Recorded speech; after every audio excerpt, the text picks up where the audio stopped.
Halo teman-teman, di sini Jel dan ini merupakan alat yang mungkin bisa mewujudkan cita-cita teman-teman untuk menjadi seorang pilot. Atau saat ini teman-teman mungkin ingin menyaksikan pertandingan balap di Stadion Mandalika. Alat ini bisa membantu teman-teman mewujudkan itu walaupun teman-teman tidak mempunyai cukup dana untuk menonton secara langsung karena mahalnya tiket yang ada di Stadion Mandalika ya. Ini adalah drone PHIP P10 Quadcopter, kamera yang terbuat dari material acrylonitrile butadiene styrene ya, atau biasa disingkat dengan ABS. Sesuai dengan namanya, drone ini terbuat dari jenis plastik yang merupakan campuran dari 3 bahan yang dimana setiap bahannya mempunyai kelebihan masing-masing ya, dimana sifat acrylon sendiri merupakan sifat yang tahan terhadap paparan senyawa kimia, sekaligus membuat bahan plastik ini bersifat masif atau keras.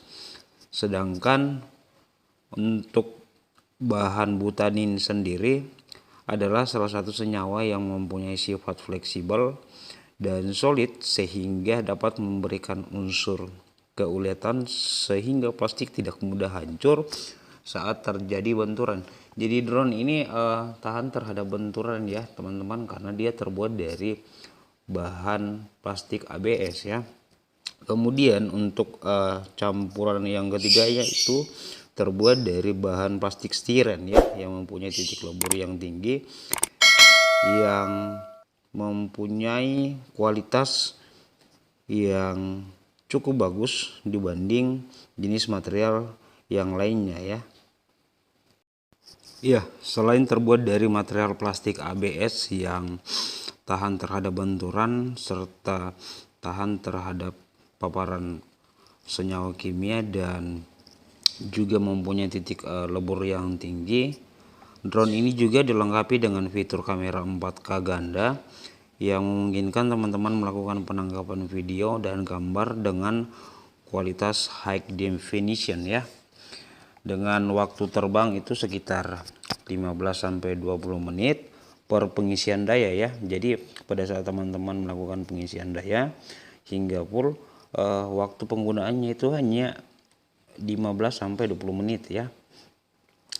Dengan jarak terbang maksimal kontrol itu sampai dengan 100 meter ya. Jadi lebih dari itu bisa saja drone-nya tiba-tiba jatuh ya teman-teman. Jadi jarak kontrol dari drone ini hanya sebatas 100 meter ya, tapi saya rasa untuk jarak seperti itu sudah cukup buat teman-teman untuk mengambil gambar view dari atas ya. Jadi pada saat teman-teman ingin mengamati sesuatu atau ingin menyaksikan sesuatu seperti yang saya bahasakan tadi, drone ini teman-teman bisa gunakan untuk melihat pertandingan yang sedang ada di sirkuit Mandalika ya. Jadi makanya di awal saya sudah mengatakan kepada teman-teman bahwa ini merupakan tiket buat teman-teman yang ingin menyaksikan pertandingan MotoGP secara langsung walaupun teman-teman tidak mempunyai dana untuk membayar tiket masuk ke dalam Stadion Mandalika. Oke, sekarang saya akan mengajarkan sedikit kepada teman-teman cara mengoperasikan drone ini menggunakan remote control. Pertama-tama teman-teman silakan tekan tombol power yang ada di kiri bawah. Silakan teman-teman aktifkan remote-nya dulu sampai lampunya menyala ya. Ada lampunya di sebelah kiri atas itu.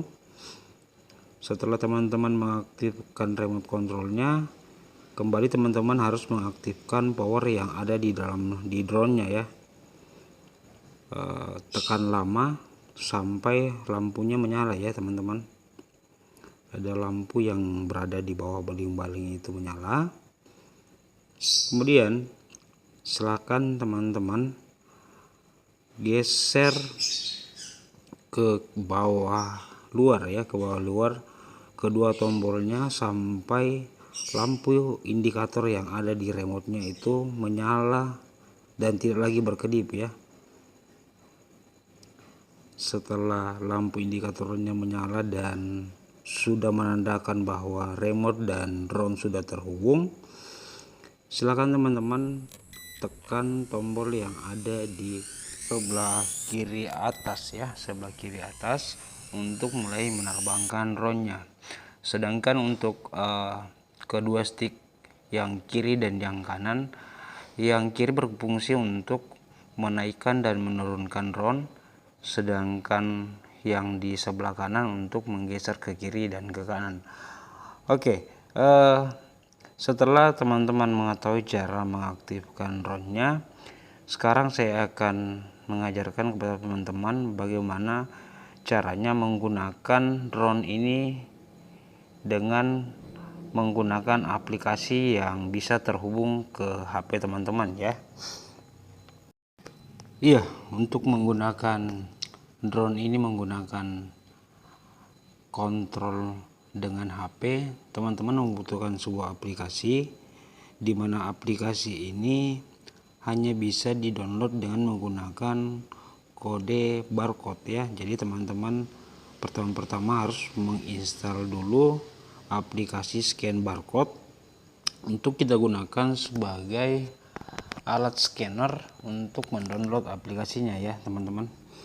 Setelah aplikasi scan barcode-nya terinstall, silakan teman-teman buka buku manual atau buku petunjuk yang ada di dalam tas drone, dan silakan teman-teman scan barcode aplikasi yang ada di dalam buku manualnya ya.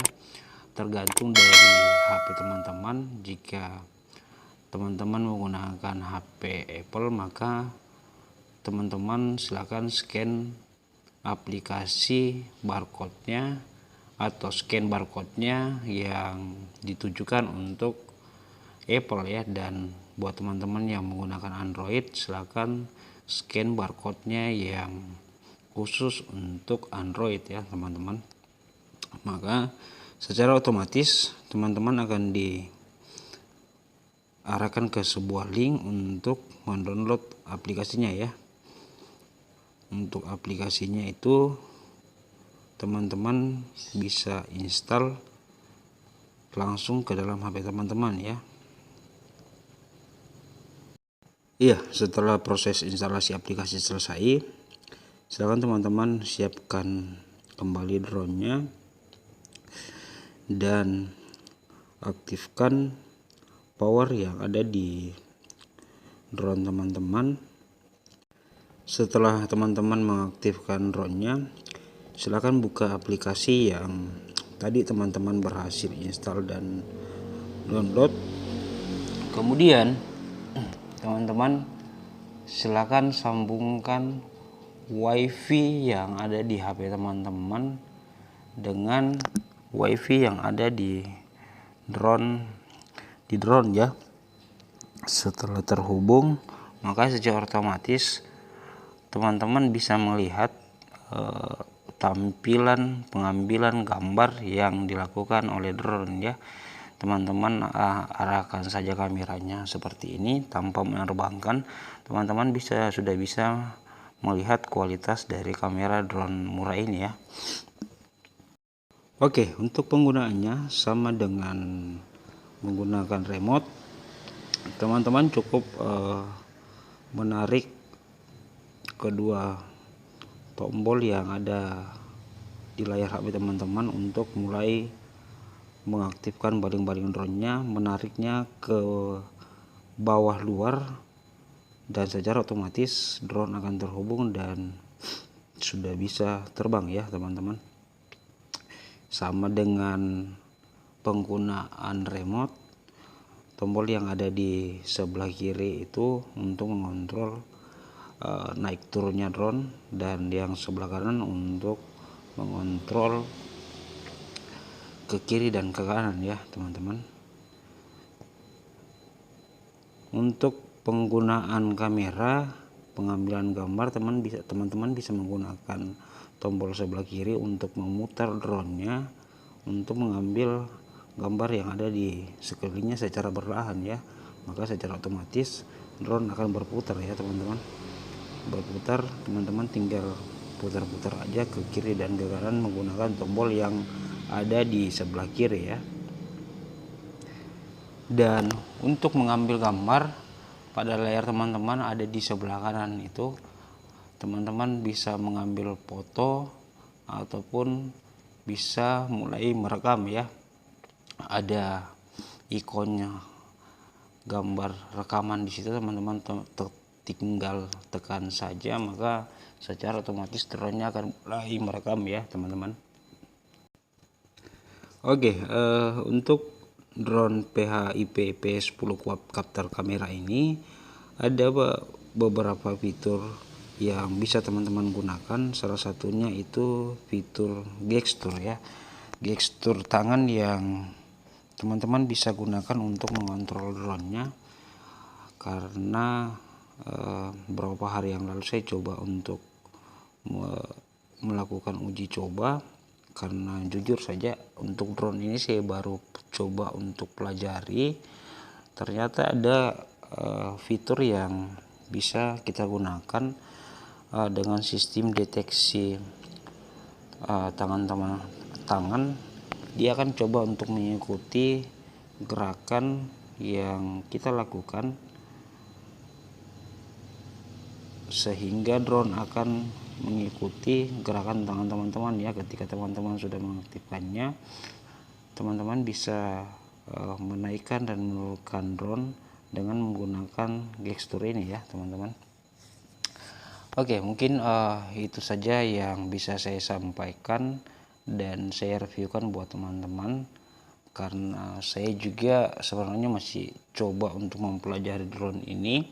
Semoga video ini bermanfaat dan terima kasih buat teman-teman yang sudah menonton video ini. Sampai bertemu di video-video selanjutnya. Terima kasih.